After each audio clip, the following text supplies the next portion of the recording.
Episode 2 Diabetes OMG. Honey! Yes. What are you doing? You look so busy. I'm doing my proposal for client for jobless. Oh. Stands jobless from ABC company. Very rich guy now. Really? I brought you your lunch here. You eat your lunch first, only then you sambung buat kerja, okay? Alright. So where is my white rice actually? Honey, you can't just diagnose with diabetes. You cannot eat white rice, right? Remember? I just been diagnosed with diabetes, not with that lah. Same thing. What? So no rice boleh mati tau, you know. This is the rice. You see? Red colour. Yeah, right. Macam mana boleh red? You letak colour tu? Oh my god, no lah. It's red rice, hence the color is red. It's healthy and it's safe to eat. White rice boleh cannot lah. And then red boleh. Can. You know Auntie Jamila? Which one are you telling me? Auntie Jamila, our neighbor. Her husband is also diagnosed with diabetes. But he still consumes red rice every day and he still got no problem. Okay?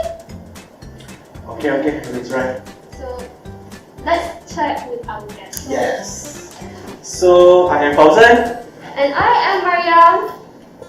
So I hope that you enjoyed our story just now. Yeah. Right. So today we have our special guest from General Public, Miss Esther at my right, and our beautiful nutritionist from UCSI University, Dr. Satindra Kaur at my left. Alright, so my first question is to Esther, kan? So diagnosed with diabetes 2 is really nightmare, kan? So what say you? Yes, many things dulu suka kan, cannot eat anymore, kasihan kan.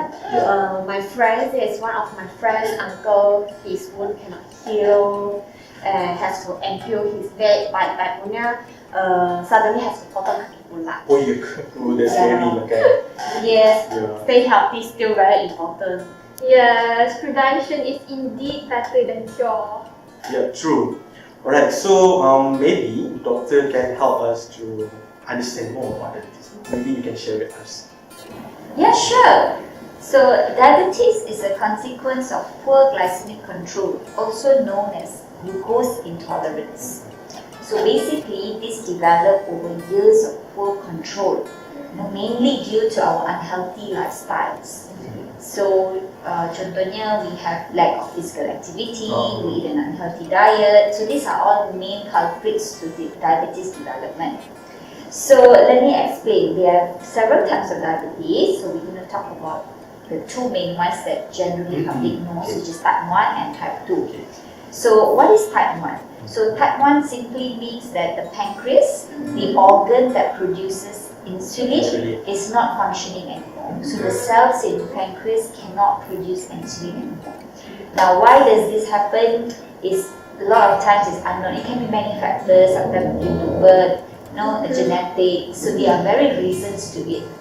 Alright, but this type 2 diabetes is the preventable one. So type 2 is caused due to what we call insulin insensitivity. So what do we mean by insulin insensitivity? The pancreas will produce the insulin, but it's not enough. It's not sensitive to enter the cells. So it lingers around the bloodstream. Right? So due to this, the pancreas is signaled by the brain to produce more insulin. Macam tak cukup, right? So it produces more insulin and this overworks the pancreas. Now when this happens for years and years, the pancreas loses its function and it's then, it's not able to secrete enough insulin. So it cannot bring down the blood glucose levels anymore. So other than that, there are also different kinds of diabetes, right? There are different types. So how does one knows, okay, am I diabetic or not? So of course, doing your regular blood glucose monitoring is very important. As you can see from the screen, these are the values that you can somewhat monitor yourself. If you are normal or you are pre-diabetic or you are being diagnosed with diabetes. Right? Diagnosis must be done by a medical doctor. Yeah. So then there's also this other condition that you can see, pre-diabetes. So what do we understand with pre-diabetes? It's not yet diabetes, but the blood glucose levels are already at an alarming stage. So something needs to be done here. right? So prolonged exposure to this will then lead to the person to develop diabetes over time, and that's irreversible. Okay, there's another type of diabetes known as gestational diabetes. So what is gestational diabetes? So this is a condition that happens among pregnant women. So pregnancy could lead to certain kind of glucose metabolism issues, and again it's an hereditary problem and also can be lifestyle. Now in Malaysia, we are seeing a high rise of gestational diabetes among our pregnant women. So that means we have to give a lot of focus to be active. So what happens in gestational diabetes? Basically, the mother produces the glucose level also rise in the mother. Okay, and this can have an impact also to the baby. But the thing about gestational diabetes is it's only during the pregnancy. That's why the term is gestational, and it disappears actually the moment the baby is born. You know, so but does it mean the mother is safe? Actually, the answer is no. The mother has to control then her lifestyle, because later on in her life she will be at higher risk of developing diabetes. So how if already kena kan, memang dah kena lah already. So what can the diabetic patient do actually? Okay, so once diagnosed, diabetes, they need to actually monitor their diet and lifestyle, okay, as well as go through a good glycemic control. That's very important because you want to prevent the damage. It doesn't mean kena means dah kena lah, tak boleh buat apa-apa. Okay, you can do something about it. Why? Because there are various consequences that comes after a person is diagnosed with diabetes. They have kidney problem, heart problem, they can also have issues related to vision and their nerves. Right? So diabetic patients should review their diet frequently and adhere to healthy eating habits to help control their glycemic levels. So for example, many believe that rice should be avoided when they are diabetic.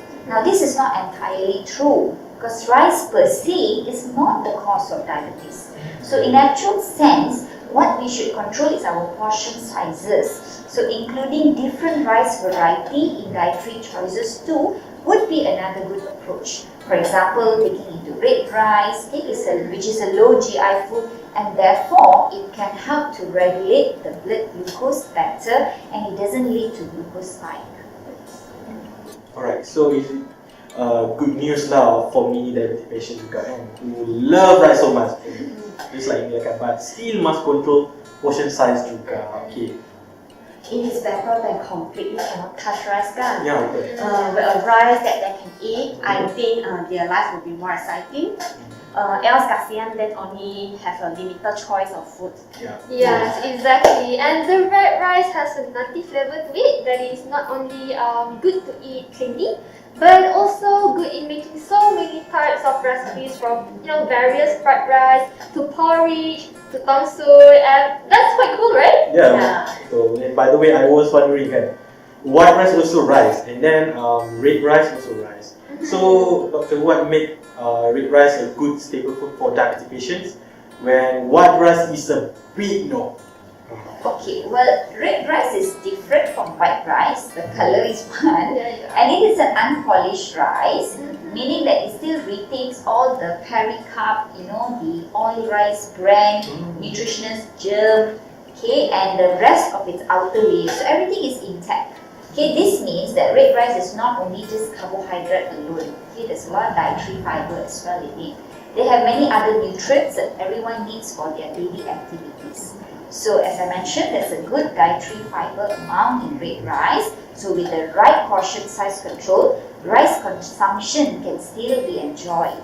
Oh, I see. But what fiber is so important? Is it the component that provide low GI value to red rice? Am I right? Kan?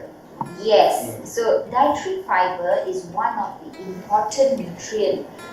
It's not really like a nutrient, we don't call it particular, but it's an important component, okay, that is involved in regulating the blood glucose level. It brings a bit of a stability, okay. So there are two types of dietary fiber, the soluble type and the insoluble type. So both are different on how it moves through our stomach in the digestion process. So importantly, both will pass through our body without increasing the blood glucose levels. So an adult like us actually needs approximately 25 grams daily of dietary fiber. I see. So how can diabetes lead to a heart disease? Like, I'm sorry, this might be a bit out of topic, but yeah, that's my question. No problem. So basically, this is because the increase in the blood glucose levels over a long period of time will actually damage all the blood vessels. I mean, could damage. And again, it doesn't happen overnight. So this, we are talking about maybe 10 over years, 15 years. So no proper control. So it damage the heart and the blood vessels. So these are very fine components, in the body. And when these damages occur, so it makes it narrower. Why? Because plaque starts to build up. So over time, this damage will then progresses to heart disease because of plaque build-up and lead to blockages, etc. Yes. Oh, I see. It's just like time waiting to explore. Okay, let's just move back to the main topic. So, doctor, just now you did mention about pre-diabetes and also gestational diabetes. Can those patients also, safely consume red rice as the other diabetic patients? Yes, they can. So red rice can help pre-diabetics to control their blood glucose level while providing sufficient energy for their daily activities. However, it is important to note that portion size control remains the key in management of it. Okay, so I think that I can conclude here that rice can be safely consumed by diabetic patients. Nevertheless, portion size still needs to be controlled juga kawal kita punya pengambilan beras itu. Yes, I agree, Fauzan. And also this brings us to the end of episode 2, diabetes. Oh my god. Alright, so thank you so much to all of our guests for joining us today in our Back of Health session. Alright, so thank you very much to Doctor and then our GP. Alright, see you all again in our next episode on next Sunday, same time, same place, same people with Doctor and our GP for Kalra's Mind 2021. Primera, your healthy, tasty rice, low GI antioxidant rice. See you again, bye.